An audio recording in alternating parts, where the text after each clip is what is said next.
अरे तुमने सुना सुना राजकुमारी की शादी एक गरीब लकड़हारे के बेटे से हो गई। पूरा गांव तो जैसे हिल ही गया है भाई। ये तो कोई आम बात नहीं है ना। अरे ये कैसे हो सकता है? भला एक राजा अपनी इकलौती बेटी का हाथ एक लकड़हारे के बेटे को कैसे दे सकता है? जरूर इसके पीछे कोई बड़ी वजह होगी। राजा ने यूं ही ये फैसला नहीं लिया होगा। देखना तुम, रहस्यमय घटना लगती है। गरीब माँ का चतुर बेटा। मधुपुर गांव में शकुंतला एक टूटी झोपड़ी में अकेली रहती थी। रोज जंगल जाकर लकड़ियाँ काटती और बेचकर पेट पालती थी। एक दिन जब वो जंगल में लकड़ियाँ काट रही थी, तभी उसे झाड़ियों के पीछे से किसी बच्चे के रोने की आवाज सुनाई दी। हे भगवान, ये रोने की आवाज कहाँ से आ रही है? इतना घना जंगल है और इतनी दूर तक कोई नहीं है, फिर ये मासूम सी आवाज कैसे लगती है? कोई बच्चा है। हाँ, शायद बच्चा ही है। कहीं कुछ हो ना गया हो, मैं जाकर देखती हूँ।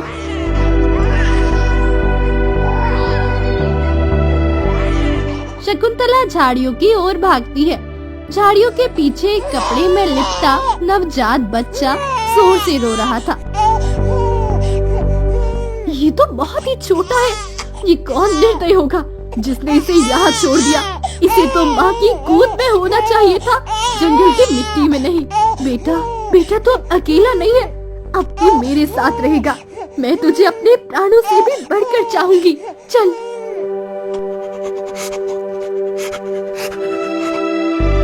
शकुंतला बच्चे को गोद में उठाकर अपने झोपड़ी की ओर चल पड़ती है।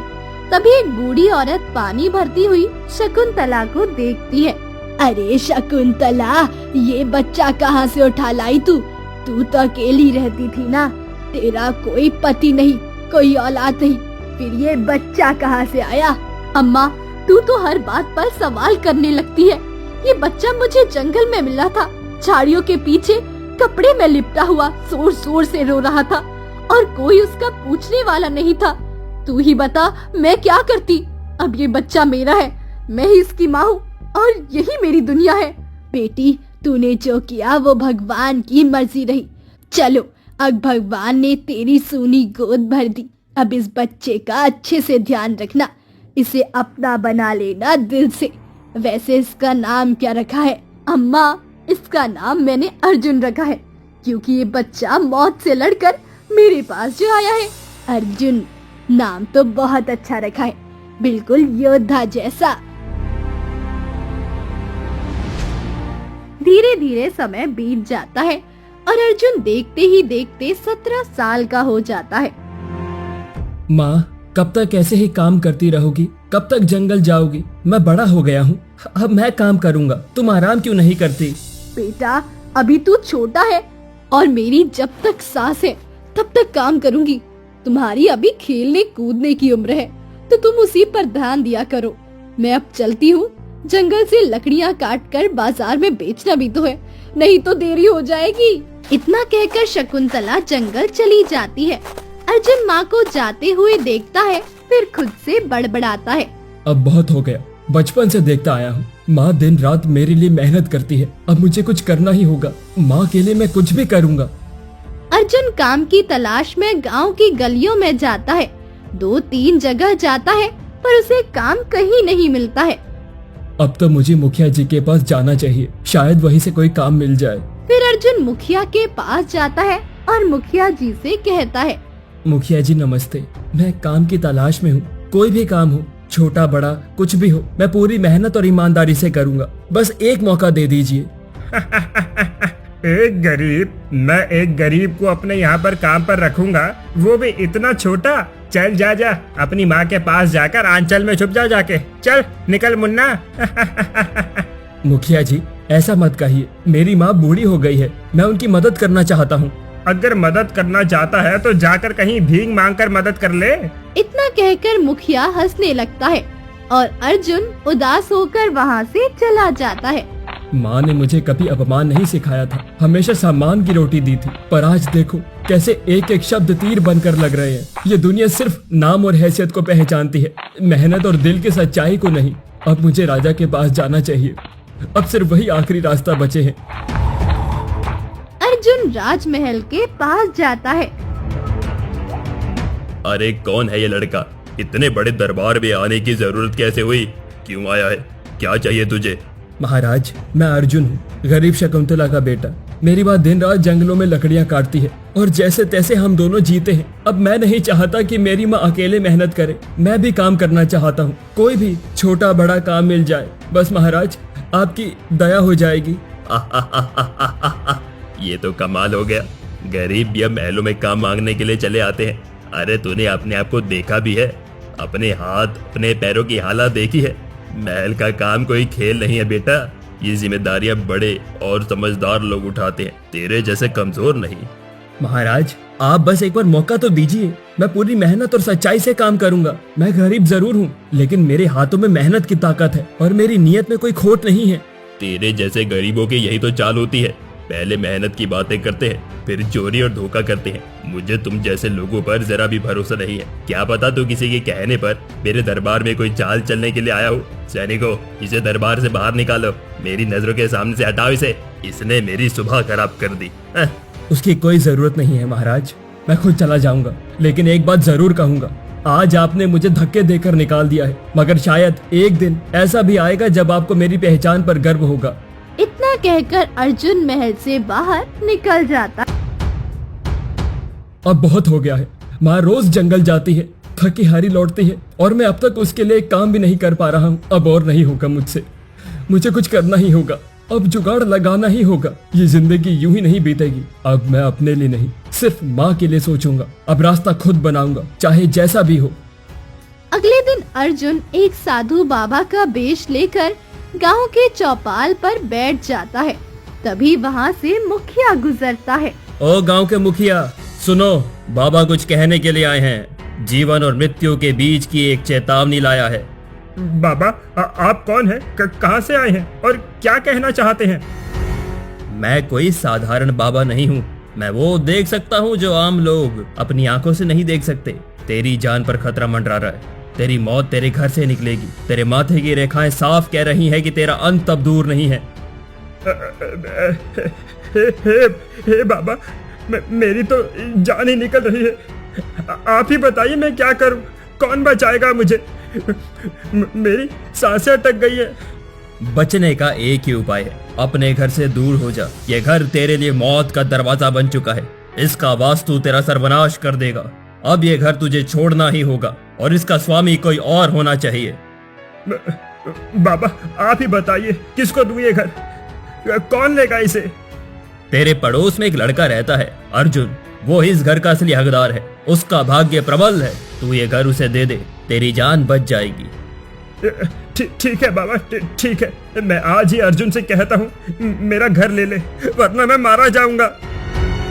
कुछ ही देर बाद मुखिया अर्जुन की झोपड़ी के पास आता है। उसे पहचान नहीं पाता, जमीन पर घुटनों के बल बैठ जाता है। अर्जुन बेटा, मेरी एक विनती है, मेरी जान बचा ले तू, मेरा घर ले ले। मैं तुझे उपहार में दे रहा हूँ। बाबा ने कहा है यही रास्ता है, वरना मैं बहुत जल्दी मर जाऊंगा। जिसने कल मुझे निकम्मा कहा था, आज वही मेरे सामने हाथ जोड़कर खड़ा है। मुखिया जी, आप तो मुझे निकम्मा कहते थे, काम के लायक नहीं मानते थे। आज मेरा ही सहारा चाहिए आपको। बेटा, भूल हो गई, माफ कर दे।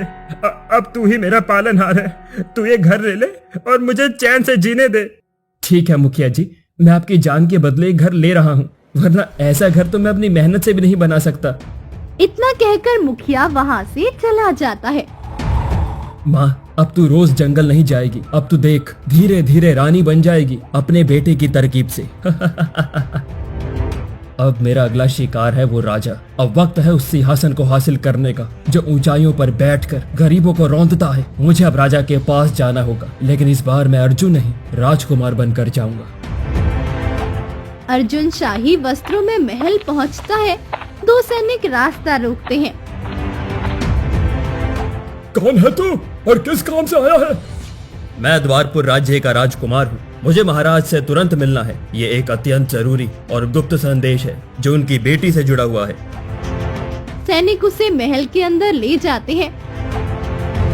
दरबार में राजा सिंहासन पर बैठे होते हैं।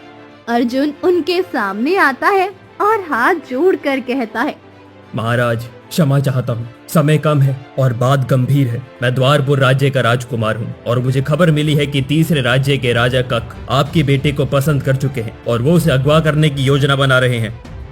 क्या कहा तुमने? मेरी बेटी को अगवा करने की योजना? वो भी राजा कक जैसे शख्स? उसकी तो उम्र से ही 100 वर्ष के पास है, ये कैसे हो सकता है? महाराज जैसे ही मुझे एक खबर मिली मैं एक पल भी नहीं रुका और सीधा आपके दरबार में हाजिर हो गया हूँ। मैं जानता हूँ एक पिता के लिए बेटी की सुरक्षा से बढ़कर और कुछ नहीं होता। तुम सच कह रहे हो, ये बहुत ही भयंकर बात है। अब बताओ, कोई उपाय है इस संकट से बचने का? एक ही उपाय है महाराज, अगर आपकी बेटी की शादी किसी योग्य और राजघराने के युवक से हो जाए तो राजा कक कोई अधिकार नहीं जता सकेंगे और ना ही उसे अगवा कर सकेंगे।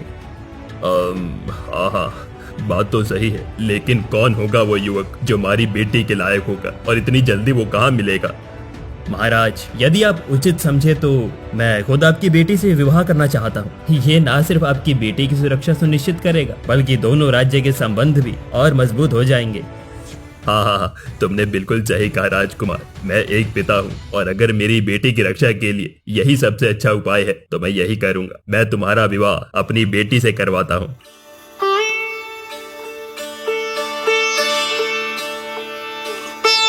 फिर राजकुमारी और अर्जुन दोनों की शादी धूमधाम से हो जाती है।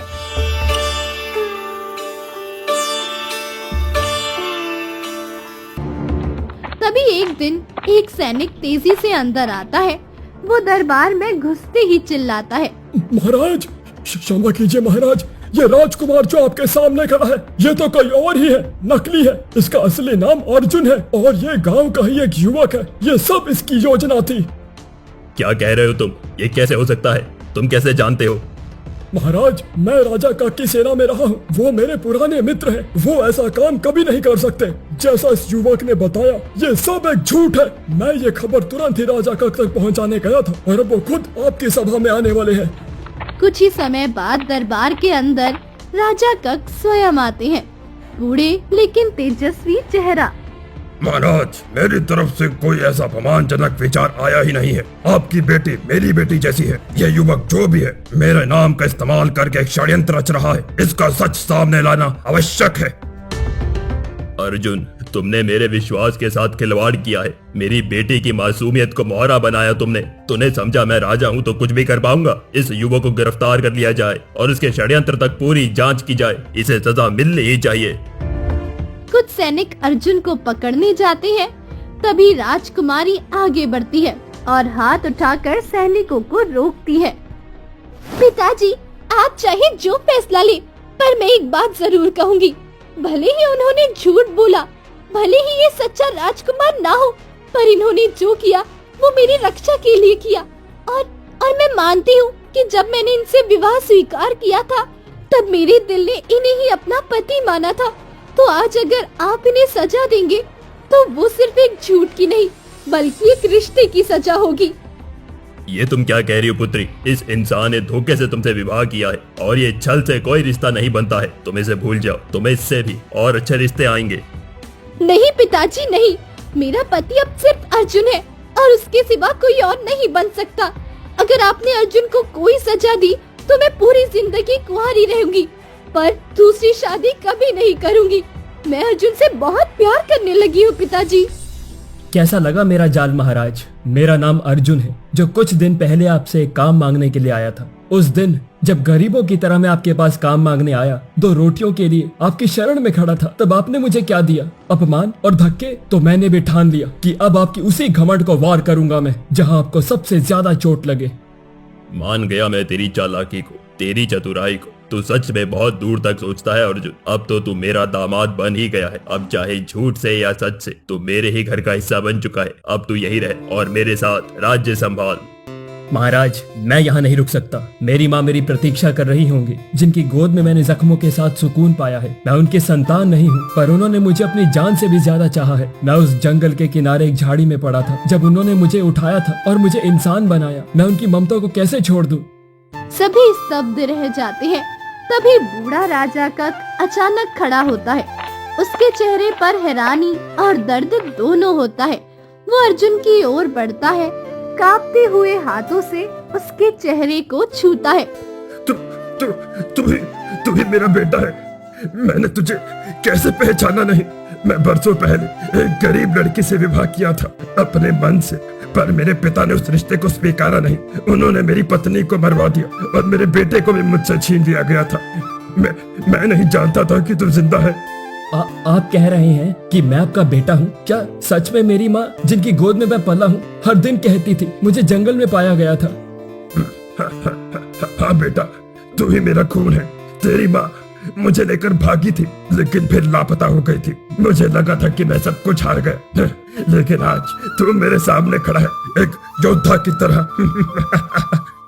महाराज, अगर ये आपका बेटा है तो उस औरत को बुला लिया जाए जिसने पाल पोस कर इसे बड़ा किया है। वो सारी सच्चाई बताएगी। शकुंतला को राजमहल बुलाया जाता है। क्या तुमने सच में मेरे बेटे को बड़ा किया?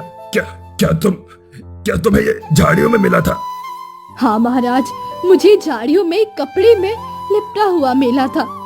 तुम्हारा बहुत बहुत धन्यवाद। आज तुम्हारी वजह से मेरा इतने वर्षों से खोया हुआ बेटा मुझे मिल गया। तुम्हारा ये एहसान मैं कभी नहीं भूल सकता हूँ। तुम धन्य हो और आज से तुम हमारे साथ हमारे महल में रहोगी। बेटा, तू आज सच में राजकुमार निकला, पर मेरे लिए तू हमेशा वही अर्जुन रहेगा जिसे मैंने अपने खून पसीने से पाला है। तू जहाँ भी जा, वहाँ भी मेरा आशीर्वाद हमेशा तेरे साथ रहेगा, हमेशा। माँ, मैं आज भले ही राजकुमार कहलाऊं, लेकिन तेरे लिए मैं हमेशा वही अर्जुन रहूंगा जिसे तूने अपनी ममता से सींचा है। मेरा हर सम्मान तेरे चरणों में है माँ। ये तो सोचा भी नहीं था कि झूठ बोलकर तुमने खुद को राजकुमार कहा था। वो झूठ एक दिन सच साबित हो जाएगा। अब मुझे इस रिश्ते से कोई आपत्ति नहीं है। अर्जुन, तुमने जो किया वो बुद्धि और साहस दोनों का परिणाम है। बस मेरी एक विनती है कि मेरी पुत्री को जीवन भर खुश रखना बेटा। महाराज, आप निश्चिंत रहिए। मैं राजकुमारी को सिर्फ अपनी पत्नी नहीं बल्कि अपने प्राणों से भी अधिक सहज रखूंगा। उसे कभी किसी बात की कमी नहीं होने दूंगा। महाराज, अब ये सिर्फ आपकी पुत्री नहीं है, ये मेरी भी बेटी है। मेरी बहू नहीं बल्कि मेरी संतान की तरह, मेरे हृदय के सबसे कोमल हिस्से की तरह। मैं इसे वही सम्मान दूंगा जो एक पिता अपनी बेटी को देता है।